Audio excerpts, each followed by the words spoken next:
And I believe we are good to go. Okay, so what were you about to say about 7 weeks? Okay, so 7 weeks ago, we had not much going on in our local town in terms of a riding scene, and a good friend of mine, whose coffee shop I'm sat in right now, sent me a message saying that he had found a really good premises for an indoor park, and one thing has led to another, and as of 3 days ago, we are in the building with lots of plywood and timber and constructing ramps. And it's creating a really good buzz and vibe, and obviously we're updating on social media as often as we can. In fact, to the point where even after this little interview thing, we are going to go up there and do a little bit more building this evening. That's awesome. So it's exciting times here. Lots of things happening. Yeah, and I know that that's kind of like a long time coming, considering the last situation, if you want to talk about that at all. It can do, yeah. It's funny how it's gone. So we, we're hoping to open the first week in April. This new skate park. That would be just 1 month shy of a 4 year anniversary since we closed our last skate park. And that place ran for 17 and a half years. So we started building there in March 1999, and we got things up and running that summer. And like a lot of these things, we thought it might just run for a couple of years. Didn't really know what the future held. The funny thing was, back then, I just thought to myself, I wasn't getting any younger at this, so I was just going to throw everything at it, thinking I may not have too many more years riding. And here we are, 20 years later or 21 years later, and I'm sort of starting to do the whole thing over again, Yeah. which I'm really happy about. And the other thing is that the sort of the time between the two parks has been nice, because what it's allowed me to do was to walk away from one park and go out and travel a bit and meet other riders on their home territory, if you like, and visit a few skate parks and that. Because running a skate park, for anybody who's done it, will know that it's a bit of a tie. I guess it's a bit like having family or a dog or something. Mm-hmm. You've got to be there a lot of the time to oversee it. So, as I say, nearly the 4 years I've had away from it, I've had a lot of fun. I don't regret it at all. It's been great, and that's still my intention, mine, to run this park. And I've made it clear to other people that, sure, I want to be a part of this, but I need I need to be part of a team so that I can still get out and ride elsewhere as well. So hopefully, all good for the future. Yeah, did you have like the main role in the original park, or do you have a partner? I guess it was always myself. In fact, well, in the first couple of years, myself and one of my really good close friends, riding friends of the time, who I'm still good friends with and Mm-hmm. still rides, although we don't get much time to see each other now. So the first couple of years, we did it sort of as partners, and then this is my good friend Mark Cornick, who was and still is an amazing rider. He came away from it. I sort of, like a lot of people, our lives took different paths. Yeah. So I pretty much ran it for the rest of the time myself. But I say that I can't take all the credit, because at any given time there are always people helping, and particularly towards the end, where I didn't really want to spend quite so much time in a skate park. I had some really good friends who, say, for instance, they ran the sort of the Friday nights sometimes and the weekends so that I could get some time away. So it was, yeah. I mean, it was great memories, and it's left a great legacy, and also it's given us a lot of credibility in terms of approaching local businesses and firms with this new prospect, this new project. So we've managed to raise lots of money and lots of funds for this new project, which is also good. So it means, we can sleep at night and hopefully not have to worry too far in the future about financial issues, which I think even over there is an issue with indoor parks, is financing them. Oh, Uh, absolutely. it's always going to be difficult and a battle, but we've got, hopefully at the minute at least, we've got everything going for us. So yeah, we're really positive about it and really excited, and yeah, it's got a lot of momentum. Yeah, I mean, I keep seeing you post on Facebook about it. I remember when you first posted about it, it was like kind of hopeful for this cool thing, and then keep getting these like the fundraising just kept coming in, and people keep coming in and coming in. There's like it's gotten to the point where now you're posting pictures of ramps. Yep, absolutely. And as I say, as soon as we sign off from this interview, I'm going to grab a bite to eat, and we're going to steal a couple more hours up there doing some more work. So yeah, it's good. And the other really nice thing about this, apart from anything else, is it's going to act for me like a bit of a reunion with people. And there's people I've lost touch with since the last park closed. Not Yeah. people necessarily I'd have a lot of time or things, a lot of things in common, but just skaters, young skaters, and young bikers, and that. And again, life being what it is, we all split off and do different things. And there are people, and I've had messages certainly in the last couple of days now that people are physically seeing ramps go together. I've had messages from people saying how excited they are, and they're either dusting off their bikes or boards, or they're going out and they're going to buy a new bike, because they're so motivated and enthused by what we're doing, and it's just so nice to be in a short space of time to be able to convert a few ideas into something that's actually happening. Because I don't know what it's like over there. Certainly in this country, at times, we get stuck, with a lot of the behind the scenes meetings and finance and paperwork and administration. So, we've sort of hit the ground running, and we're going to try and get this thing up and running as soon as we can. So, we're all riding on a really good wave of excitement with it. Yeah, that's awesome. How excited are you to have a place to go again and set up 3 cameras and Yeah, go that's and true. battle at tricks for 4 hours? That's there's different ways of looking at that, because I suppose some people consider it a bit of an unfair advantage when you've got your own place. Just as you've said and you've No worked out, way. you can set 3 cameras up, I that think sort of that's thing. amazing. I would. It, What I like to think is the 3 or 4 years, nearly the 4 years I had away from the park, is that I was not that I needed to, but I proved to other people and myself that I could go to other parks and perhaps not hit the hardest things, but I could still, with my own riding, I could still hit some of the fairly difficult variations, and anybody who knows me knows, and I don't mind or care, that a lot of my stuff, the tricky stuff, never gets done the first go, or if it does, we all stand back in amazement. But if I can hit something, within several goes, a dozen goes, that's fine, So it was nice to be able to go out to other skate parks and try this stuff. And I think the other thing that was good for that was also to show to people that this stuff is really technically difficult, and it is so hard to hit first go, So it's hmm never going to be stuff that's going to be probably seen in contests, but that's that's all the stuff on lip lords, isn't it? Really, I Yeah, guess. everything. No, there's. I mean, maybe under, maybe a couple things that happened first try ever in all of the videos, but I'm right there with you in the dozens and sometimes hundreds and hundreds of tries at things. I'm kind of curious on the way you go about things. Like, do you go approach it with like, I want to do this specific thing with these specific combos, and then you go at that until you get it, or do you go at kind of with an idea and then see what happens and works? It can be all of those, depending on the session and the environment, really. Mm-hmm. What's been happening lately, I'm always thinking up ideas or variations. I'm always doing that, and I'll think them up in my head, and sometimes they come to fruition, and then like a lot of us, you can think of an idea, but then when you actually go on your bike, you're thinking, wow, that really is super hard and almost out of reach. Yeah. And in some ways, I also liken it almost maybe even to a video game where you've got to accomplish a certain amount of the trick to hit that fairly consistently to be able to move Mm. on to add a bit.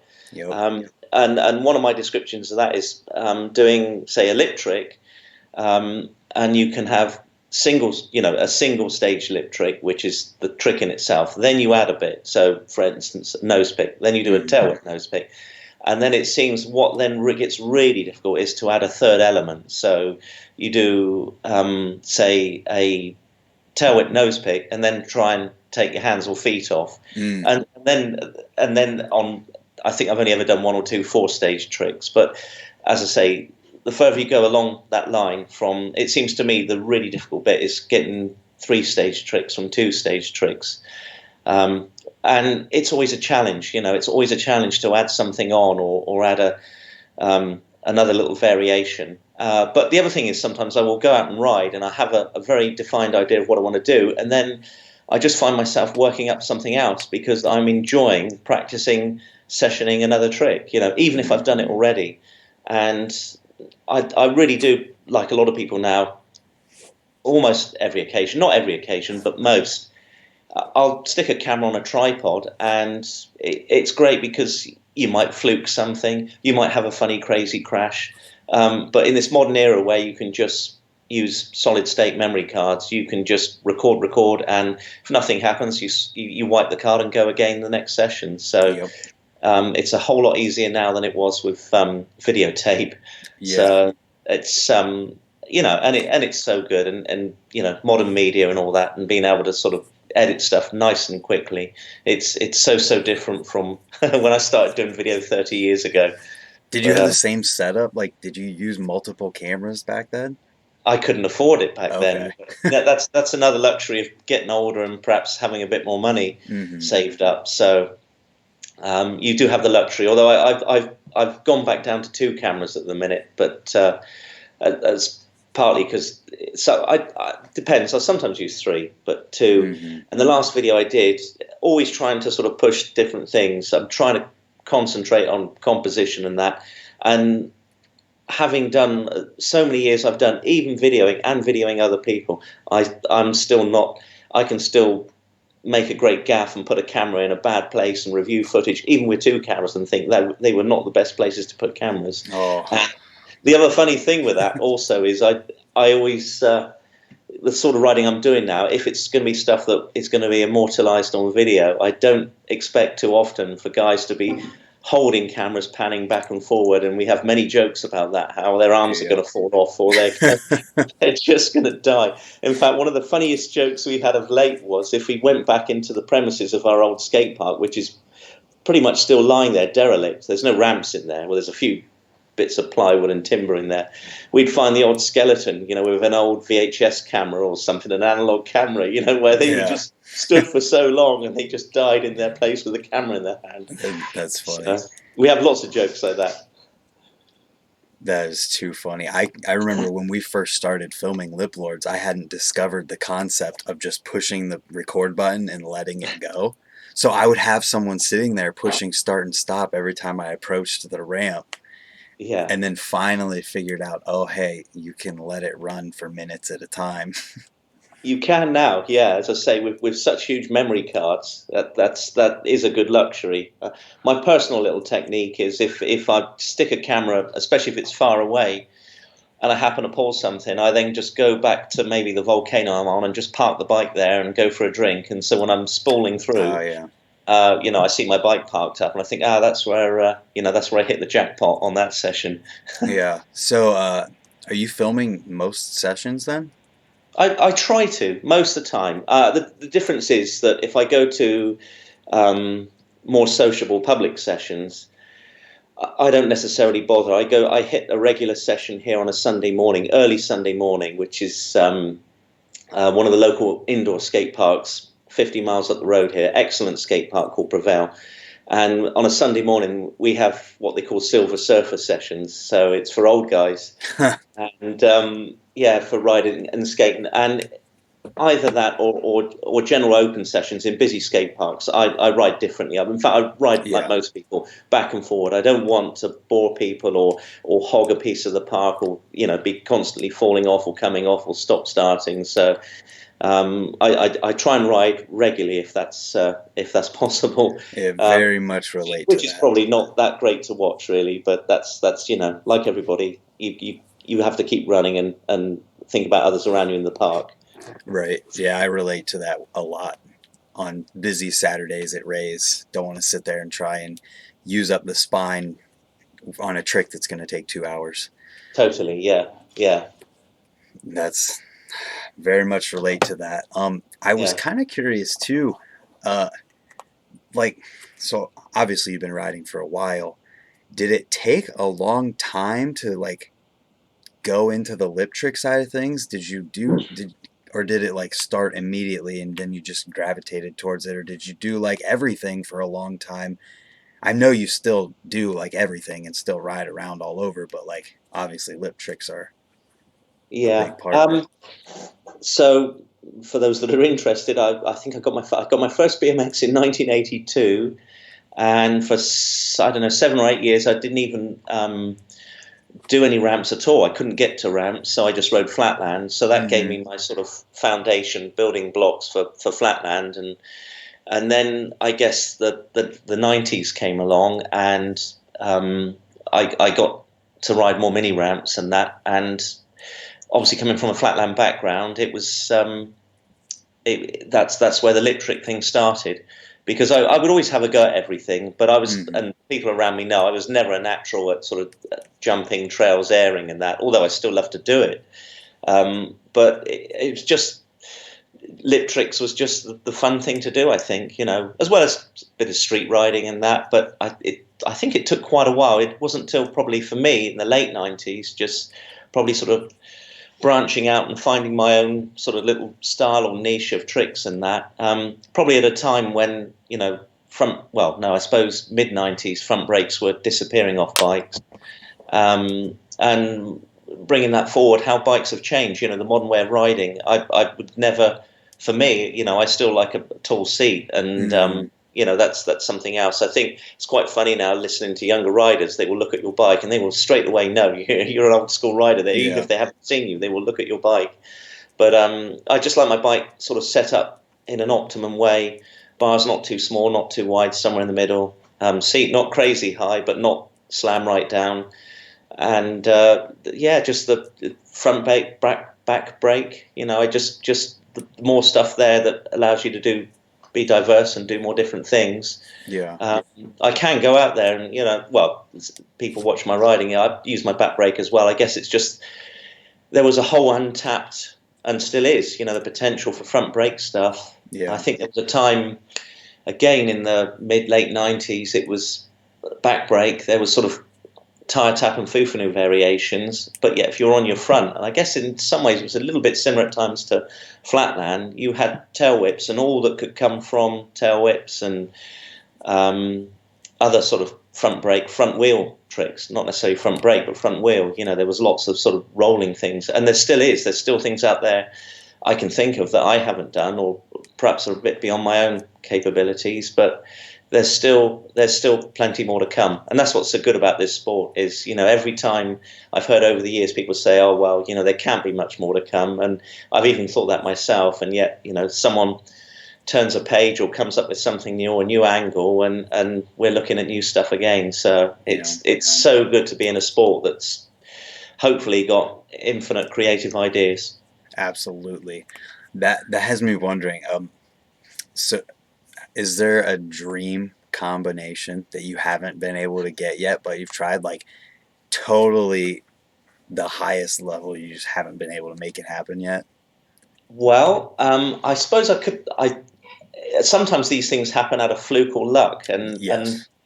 for instance, we put that little edit out last week, and if things line up and I get the time, I've got a sort of a little follow up edit, and it's mostly stuff that didn't fit into that music track. Mm-hmm. So I've got probably potentially another 5-10 minutes of footage, which I'll squeeze down to 4 or 5 minutes, and there was one time there's one thing on there, and I might put it on there because it's not that close, but if people see it, they will see what the intention is, and I've got to go back and do it. Sometimes this happens, and so I was doing the tail whip nose pick and taking off my hands with a locking brake, Yeah. and the frame came round, and then it hit sort of the back of my calf muscle and started to bounce back the other way. Oh. I just was too overbalanced to pull it into the ramp, but you could see it happening, and I didn't expect it, and it was just like I nearly pulled it without even thinking. So there was that, and there were a few tricks I thought of in my head which I've practiced and sessioned, and they haven't happened yet. So that's what also keeps me motivated and excited is the fact that I still feel and I've got more to come in my own canon of stuff. Yeah, that's how And you stay it doing gets lip harder, tricks for. but it's that's what keeps me going and motivated. So yeah, I'm excited about that. Yeah, it sounds like that's what keeps you doing lip tricks for 30 years, you know? Just the never ending list of things that are possible with them. It really never ends. Yeah. But does that mean that there's some tricks that you struggle with, like simple things? If I if I stop, it doesn't happen much now, and hopefully it won't. But if I stop riding for a few, I don't know. I don't like to stop riding a lot, but if I maybe take Mm, 10 days, 2 weeks off, and hopefully that doesn't happen too often. But by way of an example, in previous years, I'll get back on my bike and I can go straight into a hang five variation, some hang five stuff on flatland, and yet I will then struggle to pop up on a deck and do a long manual roll on my back wheel. yeah. And that always makes me laugh. The manual being the most basic, purest sort of foundation street trick. And yet, within a few days being off my bike, or maybe a week or so, I'll be rusty with that trick, which I've been doing, like all of us, since the dawn of time. And yet, Hmm. there will be harder things to other people that to me are second nature.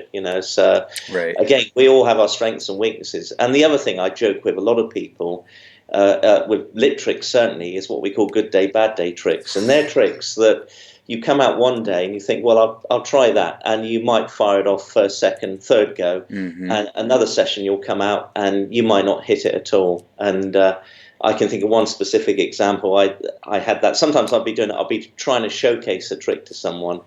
And this is perhaps to my own sort of to my own detriment a bit. Sometimes I get what I call, for me, a locked-in syndrome. I try if I'm sessioning a trick, I have to keep going until I do it. Hmm. To the point where I've made my hands bleed, my fingers bleed. The other day, I went to my local skate park up the road, and I did some flatland for a bit of a warm up, and then I got stuck on a flatland trick, which again is a hard trick, but I could I ought to have been able to pull within 5-10 minutes of trying it, and I spent 40 minutes, and the next thing I did, I looked at my thumb, and it was bleeding where I just rubbed it raw on the brake lever. So That's funny. and then I had to adopt the rest of my riding with this thumb of mine taped up because I'd rubbed it raw. So the stubbornness, it can work both ways. It can Hmm. work to you can get potentially burnt out, I guess, but at the same time, I think it's that determination. All these years, I think for what I'm like a lot of people as well. I don't think I have a lot of natural ability. I just make up for it with determination. I just keep trying, and I don't mind that. I'm happy with that and comfortable with that, and I accept that I haven't got a lot of natural raw talent. It's just the product of years and years and hours of riding. And again, I always feel the other way. I come out of a session, if I haven't achieved what I wanted to achieve, I still think to myself, and we say this a lot on social media, it's still more fun than going to a gym, for me anyway. Not that Yeah, I have a problem with people going to the gym, but I can have a really good workout on my bike and it keeps me fit and still absolutely. allows me to eat loads of chocolate. It's funny that you brought up getting stuck on stuff. I do that every single time I ride. Every time. And it's usually trying to film something, and then it doesn't happen until the end of the session where you're trying a trick you would have got right away at the beginning. Yeah. And five taps are my on and off day tricks. They either work really well or they don't. It's funny you should say that because back in the 90s, one of my favorite friends I was riding with at the time, he had them, dialed, and I would try them. And again, it would be the good day, bad day trick. And Mm-hmm. because we were great friends, he would, if he knew I was struggling, and he could get away with it. I know it's not cool for you to do this to a stranger in a skate park, but he would just pop in and do one just to rub it in, and it would just make me laugh. It was a personal in joke. Yep. It's funny how that can be both extremes, because if you saw someone trying it in the park, for me, the last thing I would want to do is go up to them and do it. So Yep. it's but yeah, that the five tap is, I think, for a lot of people, that is one trick that is it's a tricky one. Yeah. Yep, and it goes in phases. I'm sure you have this too, where you kind of get into a trick and doing variations with it, and then you get into a groove with it, and then when you go out of that groove and come back to it, it's like really hard. It can be, yeah, it can be, and yeah, also with the session, I can hit like a wilderness point where I'm sessioning something and it seems to be going forward, and then it's going away from me, and then it's like, well, do I stay or do I go? And I think, no, I'm persevering, and I maybe will be just there, seemingly getting nowhere, and then out of the blue, something magical will happen, and that again is just what's so good and rewarding about the type of riding we do. I guess as I Hmm. say, I can be honing something in, thinking I'm getting closer and closer, and then it's going away from me, and then I think I'm getting physically tired, and then I'm thinking, no, I'm going to carry on. I'm going to carry on. I'm going to do something here, and it might be well deep into a session where I'm almost thinking about dropping the bike because I'm so tired, and then again, you hit the trick. Perfect or maybe nearly perfect. But Yep. sometimes nearly perfect is nearly as good because it's an indicator that you're getting there, you can do it. And I think Yep. that's one of the best things I learned was it's learning to learn, I think, is to be able to visualize, and it's not something I did when I was younger. I didn't think I had the confidence. And as I've got older, and I've heard other writers I looked up to say this, visualize yourself doing it, or persevere, or just sort of keep going at it, and you'll get there, and that's what I go by to this day. I'm still always going to try my best. Absolutely. What's the longest that you've ever went at before getting a trick? Oh, there's been many. I can think of one trick I did for an edit several years ago. Um, and not consistently, but the time of thinking it up or deciding I was going to do it to pulling it was 2.5 weeks, Hmm. and it was not sessioning every single day or every single moment, but it was going at it, and I was almost getting depressed because I was thinking, am I ever going to get this? I often with my tricks I can do them in bits, and it's like just getting all the bits to happen or go at once, Hmm. and I think it was a double tail whip, and then I kicked the frame back on the quite a thin volcano, and I kicked the frame back, and the back wheel had to land just in the right place for me to then decade out the trick, Oh and man. it just had to, and I just didn't. I started to sort of not believe myself, but I kept going, and I got it. So, Wow. but in a single session, as I say, it's normally blistered fingers, and I keep going, and I think maybe I've done 2.5 hours, just kept going at something, Yeah. and got it, and but only then afterwards, after I'm sort of calming down or winding down or whatever, for the rest of the day, I'm good for no one. I'm just useless because I've pushed myself so hard. But another great story like that, which I look back at now very, very fondly, was when we knew with the old skate park that our lease wasn't going to get renewed, Hmm. and so I made a pact with myself that every opportunity I could get, I was finishing work reasonably early, um, and going in there just by myself, and setting up cameras and just trying the hardest things I could. And because I knew time was running out, and so I was really going in there, and I'd like to think I got so physically fit, but there were times where I got to where I wanted to be. I pulled the trick, I hit the jackpot, did what I needed to do, and then I just parked my bike and lay on the ground, and I almost couldn't get up. It was like someone running a marathon. But the sense of achievement, the euphoria from that is just great, and Yep. and perhaps as much looking back on that time, because there were times here where we were winding down the skate park and we were coming into winter, and it was raining outside, and I was in there on myself. And there were times like that where I was thinking, wow, what if I slip or fall? And I thought, I don't care. I'll crawl out of here. I just don't care. I'm gonna like do this stuff. like that But one where you fell over into the hole or whatever that was. yes, yeah, that really was That was a crazy. bad one. Yeah. Yeah, I'll tell you what. I have a souvenir T-shirt from that. I have a T-shirt, and I don't know what bit of the bike, but there's a split. It looks like a stab wound in the back of the T-shirt. Some of my bike went into my back, Oh my and gosh. that was truly frightening, actually. And it was really kind of silly. But I fell on my bike, and all of my back went numb, and I thought, this is it. I've come this far in life. And I really thought maybe I'd paralyzed myself for a few moments. It was really scary. My whole back and all that went numb for 2 or 3 minutes. Oh And then I man. got all the feeling back, and I got up and I just walked away. And the following day I was riding again. So, Wow. yeah, that was a scary one. Yeah. No But kidding. Do you Yeah. think riding as much as you do and like being that persistent is what keeps you going no matter like the years go on but you keep going on? Like, it seems like you're just getting better with time I hope and so. that It's you're not like slowing down at all. no, I like to think so. I think,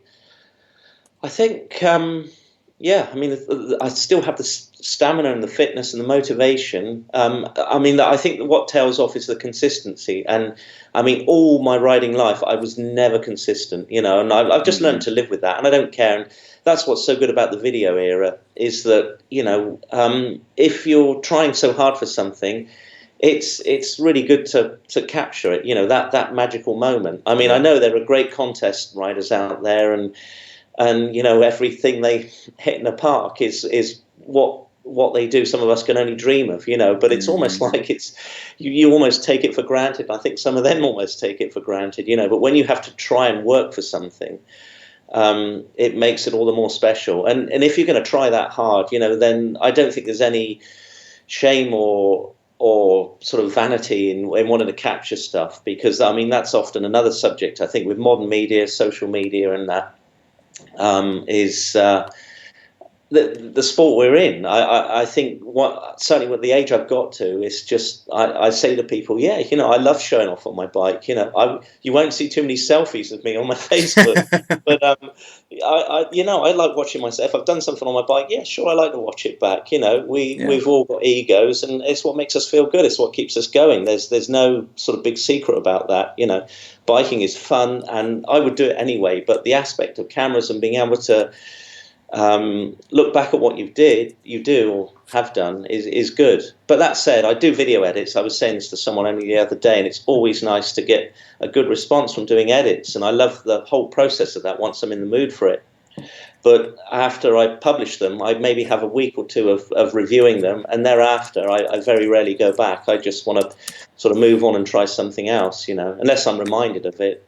Yeah. That's just how it is for me personally. And I Mm-hmm. think, well, I have this body of work, and I always thought when I was younger, oh, you can look back at it when you're older, but I'm not even so sure I will. I never look, I rarely look back on stuff. I just it's for the moment, and then it's sort of logged, and then it's on to the next thing. So going back to what you said, yeah, I mean, I'm hoping to carry on, and it's nice that myself and others of a similar age, a little bit older or a little bit younger, that we can all keep going, and it's just fun to be able to do that, and that's what's so good about our sport again. That it's such a wide age range now. The people, for me, I look at some of the riders over there in America, some of the role models I looked up to, who are now in their early mid 50s and Mm-hmm. still riding really well. Yeah.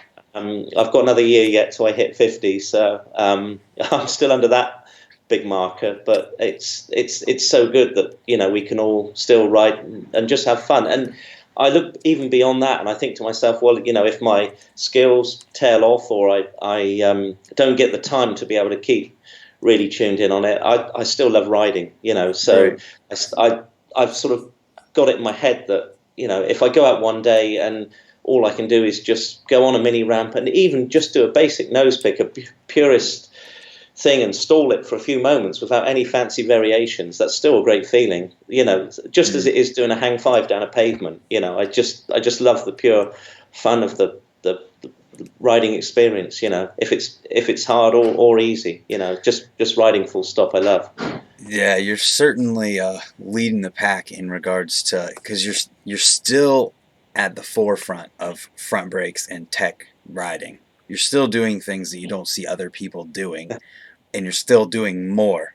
And it's just really cool to see someone who's 49 years old and still taking it to that high of a level. Thank you. I Yeah, like that's that. good. And I like. Yeah, it's nice to be able to sort of kind of cheat the aging process, as best as we can. Yeah, is there And anything you as I say, do? I still have plenty of ideas. I don't know if they'll all ever happen, but Mm-hmm. I'm still I'm still not done. I'm going to carry on pursuing it, and so I'd like to think there's still more to come. So yeah. Absolutely. Is there anything that you do as far as like diet? Obviously, you said you'd rather ride than go to the gym, so I'm assuming riding is your exercise. But Is there anything specifically you do to just try to keep riding besides riding? Not really. I think, like a lot of people, when I was in my late teens, 20s, I had a terrible, terrible diet. I used to Mm, eat a lot of rubbish, but I think you can get away with it more when you're younger. So I just think I just eat more sensibly, really. yeah. I don't do anything to extremes. I drink a couple of bottles of beers most nights now, but I've not been badly drunk for 20 plus years. That's just how I am, Yeah. So I just I don't really analyze anything too much. I just think, well, I'm at the age I am. I've still got a pulse, and I'm fit and happy and healthy, Yeah. and I must be doing something right. So I just it sounds boring. It sounds terribly boring, but I just do everything in moderation. Well, I mean, I feel like you just saying that because the audience that I have is generally like 30 and older, and I feel like just hearing the fact that you just ride your bike and try to eat sensibly and do things in moderation is what has kept you riding this far, and it's just I think that'll give people hope in that they'll get to ride that long too. Yeah, definitely. I hope so. I think again, it's like so many things. There's different ways of looking at it because you can have luck. Mm-hmm. Your genes or whatever. I mean, my dad's a pretty burly guy, and I've broken one finger in all these years, and my knees are still fine. I have had problems with my back a little bit, but I always seem to get over it. And I think this is the other thing, unless I mean, none of us know what's around the corner, and we're all taking risks and to a bigger or smaller degree. But I try and be sensible. I try and be calculated, and sometimes that's why I have sort of settled back into a more sort of a lot of my writing. I don't consider is too much risk taking, but Mm-hmm. and I would love to do go back and do some big air riding or big jump riding. But I still have a go now and again. But I try and always sort of risk manage my riding to a degree. And as I say, people say you're lucky, but again, you make a certain amount of your luck, don't you? I think as well. Absolutely. Often when I'm feeling out skate parks, I tread them very carefully. I still take lots of practice runs at things, and often with my riding, especially with some of the technical tricks, it's knowing the escape routes when they go wrong. So Mm-hmm. sometimes you're leaning one way or the other, how to jump off and not maybe get tangled up in the bike. So yeah, it's just all these things really, that Yeah. I've not overly thought about until we come to doing things like this. It's only doing things like this I'm actually really having to think about them. I just get on the bike, and Right. sometimes that also comes with thinking up tricks. It's just my frame has come round and I've not been ready to collect it, so I've kicked it back the other way or something, and then something funny's happened. I thought that will turn into a trick. So Yeah. some things have been created out of accident almost. Oh, absolutely. The one thing that you hit on that I think is super important is being calculated. Being calculated and working your way up to things like you said, feeling things out because it's in that you warm yourself up to something and figure out how you need to fall out of it if you're going to fall, and then just the being calculated part of it is just doing things that you are confident enough and not just throwing yourself at it, and I think that's what gets a lot of people hurt.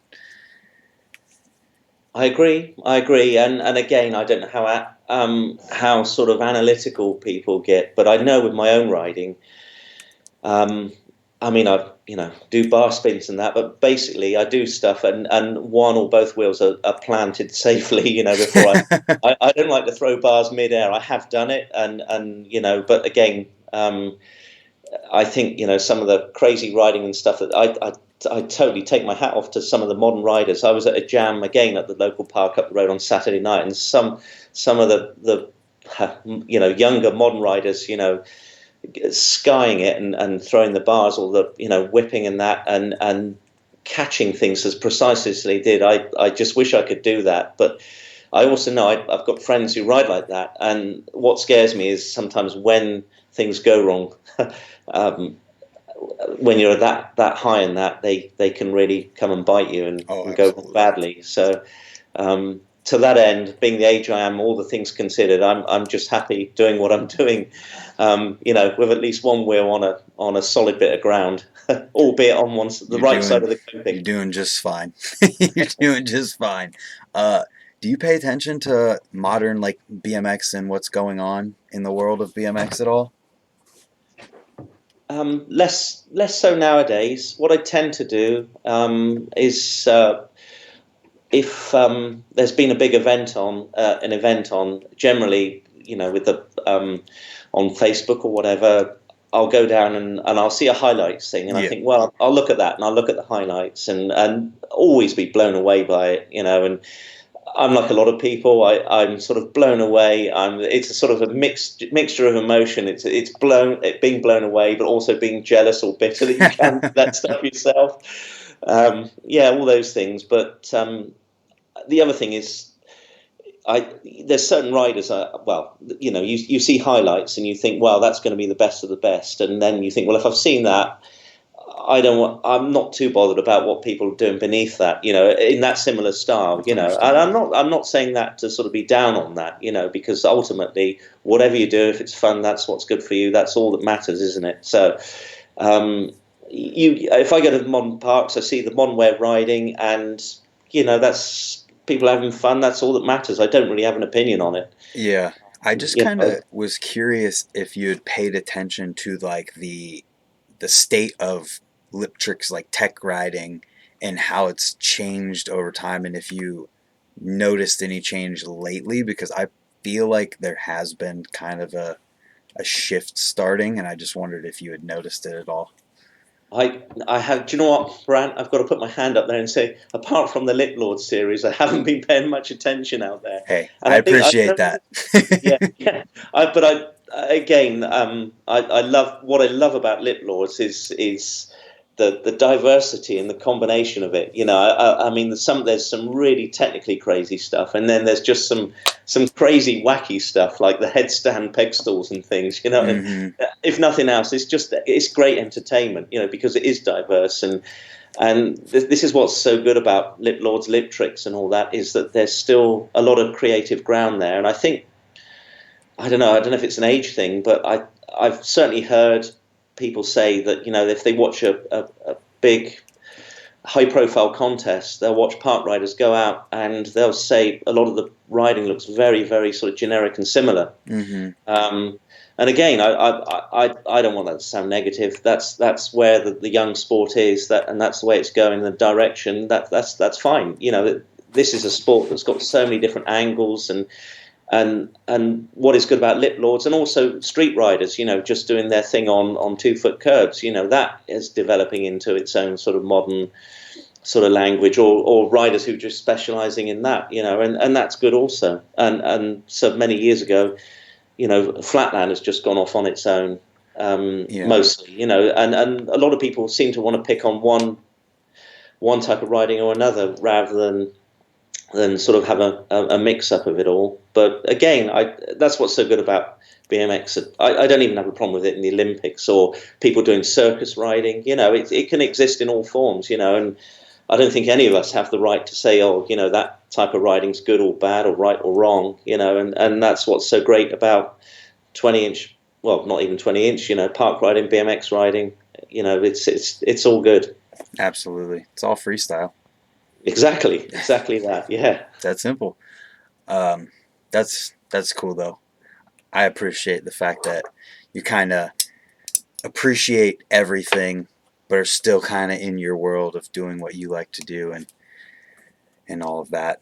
I also appreciate seeing your one backflip a year.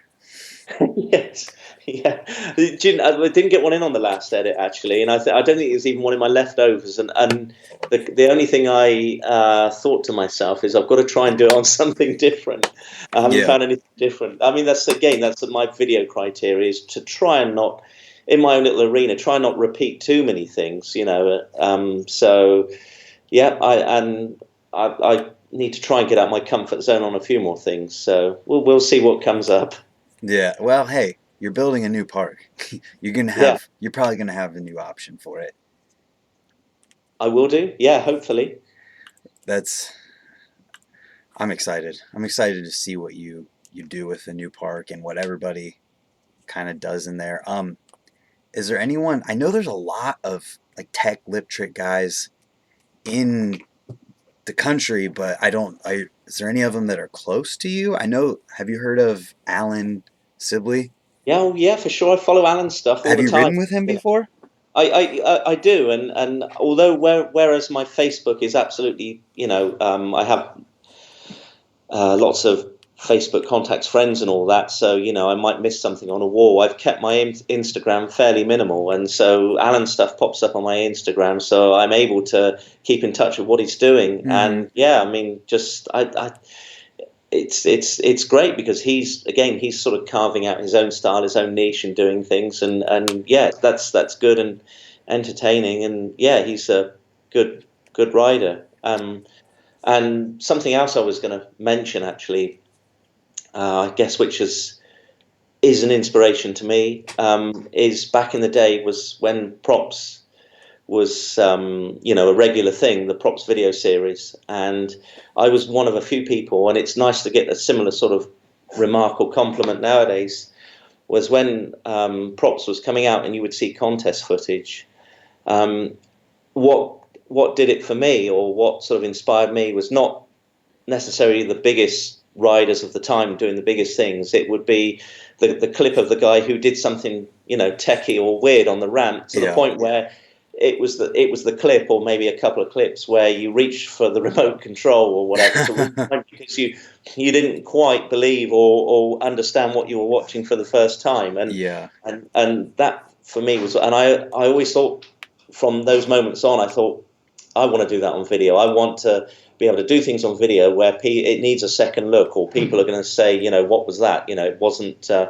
It was a little bit out of the ordinary, or whatever, or a bit different. And Mm-hmm. so, what inspired me is, that's another thing that inspired me. And going back further than that, for me, was the I think the early '90s. The guys back then sort of pushing things. The lip tricks and that. Rick on standard, Rick Moliterno, and Kurt Schmidt, and a bit further on, Dave Frymouth. Riders, David Sato, of course. Mm-hmm. Um, I better stop there, because no matter how many riders I name, I'm always going to miss one or two. Yeah. So There's so many. Yeah. it's, yeah, there's so many good riders, and some, very, very underrated. And you rattle off a list, and then someone mentions Ryan Nyquist is always one. What an incredible rider! He can do it all, and he's got Mm-hmm. some amazing lip tricks, and he often gets overlooked for that, by myself and others. So yeah, it's there's I don't know. Coming back to my own riding, I don't know really. I just going to carry on thinking things up, and just keep sort of going in the direction I'm going, hopefully. Yeah. That has me curious. So obviously you listed those guys off as kind of being influences and inspirations for those times. What about now? Is there anybody that's local to you or anyone you pay attention to that kind of inspires or you get ideas from or anything like that? Or is it? Yeah, do you know what? I don't know if it's an age thing again. I mean, I session with my. There's a bunch of us, all of a similar age, brand, and one of the things that's we all do. We have over here, we have a few sort of old folks, old school meetups, and so you're meeting with people similar age, like minded, riding and old school riding, and you're obviously at a similar place in life and that. Mm-hmm. But in terms of, I mean, my good friend Mike O'Connell, and there's Neil Waddington, who, I don't know if you know. Neil runs a really good Facebook page, Ride on BMX, and that's for older riders, and so lip Yeah. tricks get featured a lot on there. But I just session with the people I do. A lot of the time I session on my own, and I, I, I don't really look outwardly too much. I think I have enough going on in my own mind, or Yeah. to occupy myself, enough little things to pursue to just keep me going, really. And the things you see on video, there's just further extensions. I can keep extending out and out from the things I've come up with, and hopefully keep coming up with stuff. Absolutely. It just never ends. That's why I asked. I was curious if there was anyone that brought little things up or if it was mostly out of your head. And I'm kind of People, it's similar. good. People do suggest stuff for my own writing, Yeah. so they'll say, and I think we all do that with other people. You can see other people's riding, Yeah. and that's definitely happened. I can't draw upon an example now, but yeah, people often say that. They'll look at what you're doing and they say, "Have you ever thought about doing this?" And sometimes it might be something completely impossible, but then Hmm. or that might take you to a different area again. You think, well, that might not be possible, but maybe I could do this, and so. Right. Yeah, it's again. I don't like to. I do a lot of riding on my own, but ideally, like a lot of people, I don't like riding too much on my own. If you've just got it, for me, it's just a couple or a handful of good friends. But Right. at the same time, a good turnout at the local park is always good as well. Yeah, and just when you ride by yourself, you get 6 hours of riding done in about Yeah. 1 hour. That's how I do it. That's the other thing, yeah. And I'm lucky because I work for myself, so often I'll get jobs near my local skate parks, and I plan my Oh, lunch there you breaks there. go. And of course, that's in school time, so that also works as well. So I don't have to do too many cross lines or wait patiently Yep. for other people to finish their stuff. I can have a whole park. I love a whole park to myself sometimes, and just do my thing. That's yeah. That's got to be nice. I did want to ask about that because you do have a day job in addition to you're running that skate park, and now you're starting another one. What's the day job? What's the daily I, life I like? by day I work as a gas boiler engineer, and that overlaps into plumbing. Hmm. I guess because I've lived in my hometown all my life, and I don't need to advertise. I've always got too much work, and I worked for the national gas company over here for many years. I did my apprenticeship, got really good training, and I just do the thing self-employed. So it works for the most part. I mean, it's a nice problem to have a lot of the time. My biggest problem is just trying to cram everything into one day, with my day job and that. But Yeah. it also works in terms of being able to plan ahead and get a bit of time off, to do the odd little road trip or meet up with others. So yeah, it works. Yeah, and I'm lucky again because I enjoy my job as well. So Absolutely. And yeah. I mean, it sounds like you've kind of set yourself up for the whole riding thing, you know?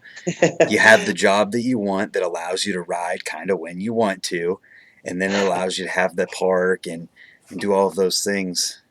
Yeah, and yet none of it was planned. I never set out. I never knew. The only thing I knew was when I was younger, when I was a teenager, I just thought I love riding so much. And again, if we go back in the history books, um, things the BMX, the freestyle, it died off in the late '80s, and Hmm. people moved on. And I just thought, I love this so much. I don't ever want to stop doing it. And I knew then it was almost like I knew then that I wanted to be in this for the long haul and do it for as long as I could. So to the point where, again, being in a small town, I was the only rider, and I do remember back then at times it was really quite lonely. I would just sometimes go out on a Friday night on my own on my bike because I loved it so much, and I was choosing that over socializing maybe as well. So, Hmm. but it's taken me into it took me into the bigger world really. So at times, like I said, I've had lonely times, but most things have worked out. Yeah.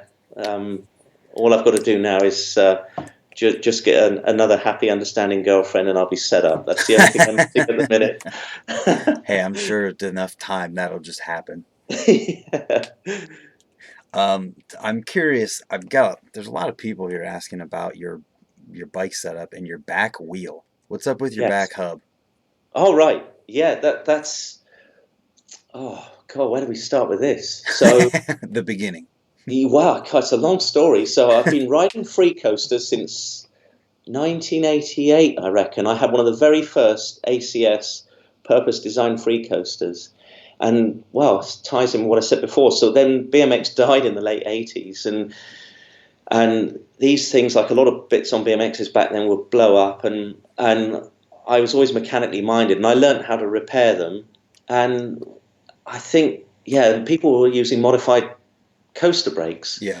for a long, long time. And where does that bring us to? late 90s, early 2000s. I was still modifying or repairing and refining, and I knew a few engineers that could make me bits to keep my free coasters going. Mm-hmm. And then again, it started to get popular again, free coasters, Yeah. and so people were bringing out the hubs mid 2000s, and I was buying the hubs from other companies and looking at them and stripping them apart, and I'd like to think improving on them myself and doing my own little mods on them. And I was going down one path with one certain design. I think it was actually KHE who came out with the first design of their modern free coaster, which I think a lot of people use the basic design. And I was sort Yep. of modifying that. I wasn't totally happy with how it was.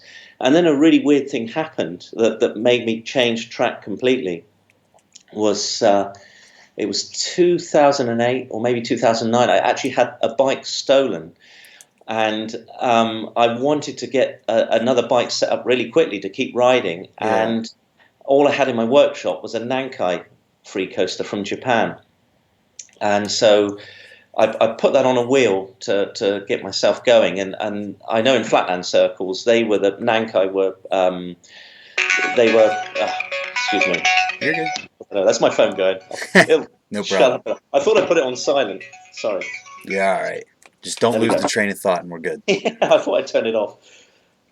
So yeah, where were we? Yeah, the Nankai Free Coaster. Nankai was a well thought of Japanese hub in flatland circles, but I never really tried them, and I had to put this one on, and I started looking at that hub and looking at how to refine that. And what I then realised was that they were doing things differently and in a better way than the other hub designers.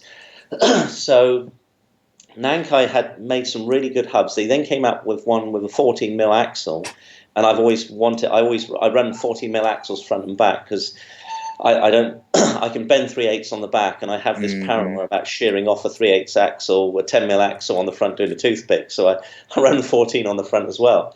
But back to the free coaster thing. So Nankai made a 14 mil hub, but then Profile made a hub shell that would go into some of the older free coasters. I picked up some of these hub shells and then realized I could do a bit of machining on them and put them in this 40 mil Nankai Japanese hub. I then also looked at some of the innards and thought I could refine them a little bit and also put ceramic bearings in there. And the other thing is with the Japanese Nankai hubs is they still use loose bearings. Well, I now realize with the experience and a little bit of mechanical engineering I've got, that for free coasters there's a hell of a lot of side load on the bearings, and cartridge bearings are just not up for it. They will take it for a while, and so initially it looked like a step backwards to use loose ball bearings in a hub, but they're actually better for, in my opinion anyway, for a free coaster. So I had a what was it? A Nankai 14 millimeter hub, a modified profile shell. The profile made for a previous hub. I put ceramic bearings in there and changed the friction spring slightly. And I like to think, for me anyway, I've just made these bomb-proof hubs that just last. In fact, I've just serviced one this week, and they seem to run for about 3 or 4 years without a service. Huh. The only funny thing that happened was I put this hub back together because I felt it was running a bit rough, so I thought maybe a bearing track is pitted, and it was. So I replaced a bearing cone, but all the grease was all sort of dry and powdery and horrible, and I re-greased it all, and it's almost like I put another 100 psi in my tires. I realised that this thing was running so much better, but Wow. it ran for 3.5 years. It never failed. It never locked up. The only time it locked up, obviously, is when I maybe pushed my foot forward on a blunt and obviously engaged it. Yeah. But it was totally reliable, and I only wish that I could get someone to market this thing. I haven't the time, or we haven't the resources over here to do that myself. Right. But at the same time, I do know that that if you pull them apart, they're really difficult to service. It's not like cartridge bearings. Yeah. They're really fiddly, but they're great hubs. And I don't even know if the Japanese Nankai are still going now. I don't know if anybody can tell me out there if they are. But with so many products I've bought over the years, I panic bought them, so I stockpile stuff. I've That's I've got, I funny. think I've got, I don't know, I've got a small trunk somewhere full of locking levers, thinking that they might stop making them. Which So I ones? think The I've Tech got enough locking 77s? levers. Yeah, Tech 77s. I They think they still still make make them. them. Yeah, yeah, right. And for years, people get pliers and yank the buttons off, but Yeah. it's only the last 4 years I've started using the front one for some of those crazy tricks. I thought them up years ago, and I thought one day I'll get onto that. Yeah. And all of a sudden, we've gone from free coasters to locking levers. But the Hey, one thing that's got in common is, as I say, I've panic bought them, and I have a whole stock of these funny little bits, and I bought them in case they stopped making them because my right. type of riding was not popular or would disappear. So I Right. just, knowing I wanted to play the long game, I've got loads of these products that will keep me going. So it's essentially a custom free coaster that you've made to just last a long time. Absolutely, yeah, and yeah, it works so well. But that brings me on to another subject, which perhaps younger riders might take for granted now, is that bikes in general and products are just built pretty well, or they're there to take the job. Because anybody who's been in the sport for a long time will know, especially late 80s, very early 90s, the riding was not keeping up. The products rather weren't keeping up with the riding. So I think if there's anything I would come across as being bitter about, was me and perhaps other people my age, was the amount of time we had to pull our bikes into garages and Oh workshops, yeah. had to repair them all the time because we were just breaking them all the time. Yeah. And come forward to this era, it's so nice to have bike products that are well made, and I guess that's due to the fact, obviously, the sport has grown and there's better markets, and companies are willing to once again invest and do research into what demands are put on their products. And Right. mind you, that said, I'm still bitter that they don't make 48 spoke wheels because I still like 48 spoke wheels. I panic bought 48 spoke wheel rims, and then I realised you can just drill 36 rims if you need to. So Oh, that's funny. I've got a stockpile of 48 spoke rims, but I'm not worried if they run out because I'll just take a drill to 36s and put a 48 hole pattern in them. Do you go through parts very often? I don't, not now because my riding's not that bad. So I really don't now. I think the thing that again, it's an expensive luxury, but I think I've been around long enough to earn it, and I'm happy to pay for them. The one thing I like with my wheel setups is 48 spokes, but I do use Hmm. tie spokes, and we all know, tie. I wish I could get some other parts on the bike made out of tie, Yeah. because in places it's really good. I just feel front sprockets should, titanium front sprocket is going to last so much longer than an alloy one. Yeah. I like my tie spokes, but every now and again I'll land a tail whip nose pick wrong, and you'll hear that horrible clicking noise, Ting. and yeah, ding, that's it. And then someone will say to me, "Oh, wow, that's two spokes or three spokes gone. That's £6 over here, or ten Yep. dollars over there, or whatever it is." That was an expensive Yep. mistake. I would go through a titanium sprocket in the front in one session. Uh, I'd what were you land doing? on that thing one time and it would just go poof. Yeah, yeah, yeah. Uh, that's that's really cool to hear you modify things. I think a lot of people who do like the tech lip trick type stuff modify parts on their bikes to try and make them better. It's been a challenge. It's nice to do less of that now because products are Hmm. more readily available. But yeah, over the years, again, I always found myself doing little modifications here, there, and bits and bobs. And I was also lucky that I had friends in engineering around me that would help me make bits as well. Things that would be on. I have a lathe in a workshop, and I can make basic things. Like a lot of people, I've made pegs in the past, and um, but that's as far as I've gone. But yeah, I've got some real sort of intricate technical bits for those hubs, bearing track bits I've had made and hardened, and that. So yeah, I've been fortunate that I was able to get to people that could make me bits also. Right. Did you see the anything about the planetary free coaster that came out recently? No, I didn't know about that. It's a coaster that you don't have to disengage or re-engage, and it's a cassette while you're moving forward.